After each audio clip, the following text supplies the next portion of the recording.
रविंद्र जी, जी एक चीज मैं बताना चाहता हूं कि आर्काइव में आपके पास रखा रहेगा, बाद में लोग कहेंगे। उड़ीसा का जो मॉडल किया है वहां उन्होंने ट्री मैनेजमेंट का, वो बहुत काबिल तारीफ है। सेकंड, महाराष्ट्र काबिल तारीफ है, लेकिन ये एडवर्टीजमेंट में पैसा नहीं खर्च कर रहे हैं, पैसा खर्च कर रहे हैं मैनेजमेंट में। दिल्ली में महाराष्ट्र डाउन होना चालू हुआ, दिल्ली में अब अभी हफ्ते 10 दिन के अंदर डाउन होने लगेगा। ये पता है क्या है? आज मैं आर्काइव के लिए बोल रहा हूं, आने वाले समय में ये लोग क्रेडिट लेंगे इसका। इस वेव को यूएस में, यूके में जब हुआ था सेकेंड वेव, तो 120 डेज का हुआ था और हम लोग 95-96 डेज पे पहुंच चुके हैं। ये हम अब फॉल करने के अपने नेचुरल प्रोसेस में कोरोना ही दया कर गया और इसके नंबर कम होने लगेंगे।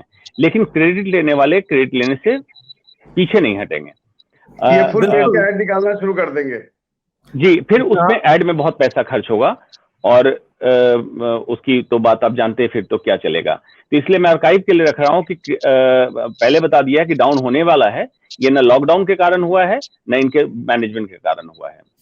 बिल्कुल अंशुमान जी, और जिस तरह से आप कह रहे हैं ऐड के ऊपर जो पैसा खर्च करेंगे वो जनता का पैसा खर्च करेंगे। मैंने कहीं कहा था कि भाई एक तरफ हमारी देश के जो सरकार हैं वो अब जनता के पैसों से अपने लिए महल बनवा रहे हैं या विज्ञापन कर रहे हैं या जो भी कर रहे हैं, यानी कि सिर्फ और सिर्फ अपने निजी तौर पे अपने लिए फायदा ढूंढ रहे हैं, जनता के लिए फायदा नहीं। दूसरी तरफ वही जो विश्व के दूसरे देश हैं वो अपनी जनता के टैक्स के पैसों से हमें, हमारे देश को मदद भेज रहे हैं। ये भी एक सोचने वाली बात है। वैद्य आनंद पांडे पूछते हैं, क्या इस महामारी जनपदोध्वंस कहा जाएगा? क्या इस महामारी को जनपदोध्वंस कहा जाएगा? वैद्य जी, आपका तो मतलब ये हिंदी वाला जो वर्ड है वो खतरनाक है। मैं बता देता हूं रविंद्र जी। चरक संहिता संजोग से मेरे सामने रखी, इसलिए मैं दिखा सकता हूं अभी आपको। चरक संहिता लोग देख रहे होंगे। इसमें पूर्व भाग में, डॉक्टर अंशुमान को फुल स्क्रीन पे करिए। चरक संहिता पूर्व भाग 3य अध्याय आपको दिख रहा होगा। बिल्कुल दिख रहा है। ये तृतीय अध्याय में जनपदोध्वंस आप संस्कृत मान सकते हैं, हिंदी इसका मतलब महामारी, इसका वर्णन है। और कितने हजार साल पहले चरक ऋषि ने वर्णन किया, महामारी होने वाली है, प्रिडिक्ट करते हैं, अपने शिष्य के साथ कहीं गए हुए हैं और कहते हैं महामारी आने वाली है, ये तैयारी कर लो। इतने हजारों साल पहले इसका वर्णन है, वो सब लिखा हुआ है, क्या क्या तैयारी करनी है तुम्हें, पानी जलाशय को कैसे बचाना है, इसको कैसे बचाना है, जड़ी बूटी क्या अरेंज करनी है।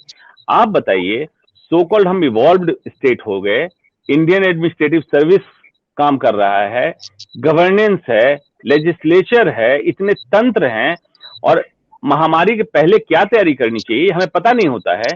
जब ग्राफ ऊपर जाता है तब उसके पीछे दौड़ते हैं और हर समय हम फेल होते हैं। आग बुझ जाती है अपने आप, हम दमकल लेके खड़े हैं, हम आए तो थे बुझाने, और क्या करें। तो ये ऐसा नहीं है, ये हमारे देश में ऑलरेडी, ये अगर आयुर्वेद की बात माने तो इसको कंट्रोल करने का तरीका था, लेकिन आज एडमिनिस्ट्रेटिव सर्विसेज जब कंट्रोल कर रहा है तो उसका तरीका एक अलग है, जिसके कारण बिल्कुल अर्थव्यवस्था से लेके स्वास्थ्य व्यवस्था गर्त में जा रही है और कोई बचाने वाला नहीं है अभी। जी, कोई बचाने वाला नहीं है। डॉक्टर इनका पूछ रहे हैं, would the third strain affect small children मोर? ये स्पेकुलेट किया जा रहा है कि जिस तरह वायरस म्यूटेशन चल रहा है, स्पाइक प्रोटीन ओवर एक्सप्रेशन होता जा रहा है। अगर स्पाइक प्रोटीन इसी तरह से ओवर एक्सप्रेस होता गया और इम्यून एस्केप मैकेनिज्म अब वायरस के म्यूटेशन में ज्यादा देखा जा रहा है, मतलब धोखेबाज, चकमा देने वाला वायरस हो रहा है, अगर ऐसा हुआ तो बच्चों को भी अफेक्ट करेगा, ज्यादा करेगा। फॉर्चुनेटली बच्चों में इम्यून मॉड्यूलेटरी कैपेसिटी अच्छी होती है।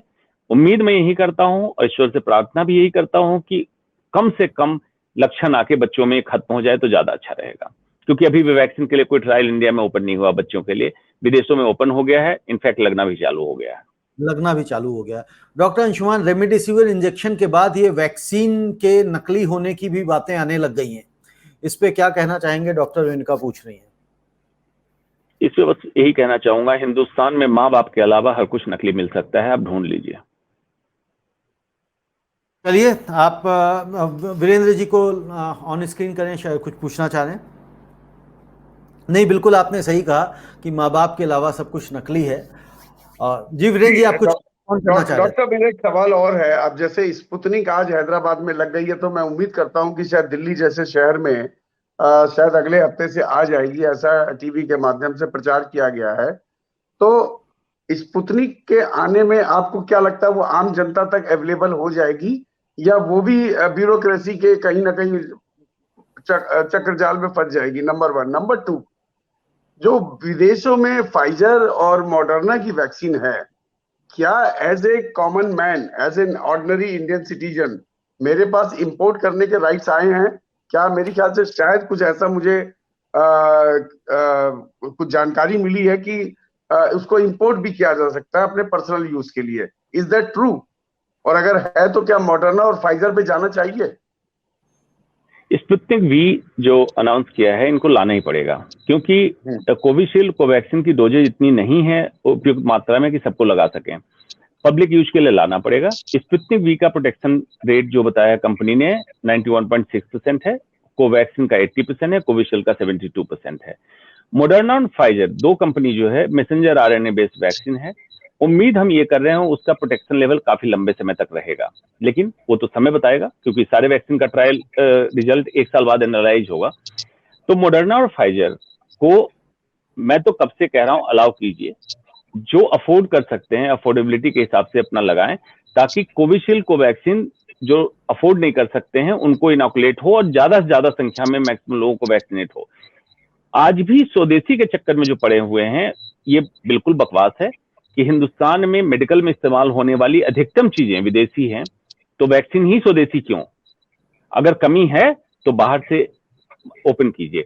अभी तक मेरी जानकारी में इंडिविजुअल को एक्सपोर्ट करने का राइट नहीं दिया गया है, लेकिन अगर या तो इंडिविजुअल को एक्सपोर्ट करने का राइट दें या गवर्नमेंट प्रोक्योर करके ओपन मार्केट में करा दे, तो लोग आत्मनिर्भर हो ही चुके हैं, अपना वैक्सीन लगवा लेंगे।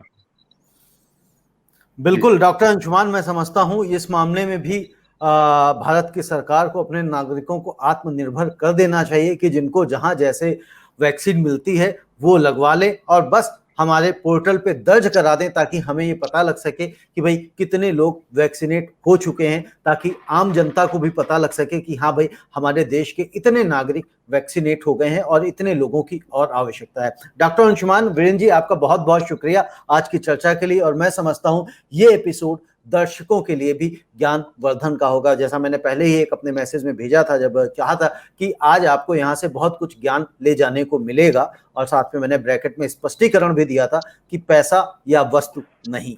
धन्यवाद, नमस्ते।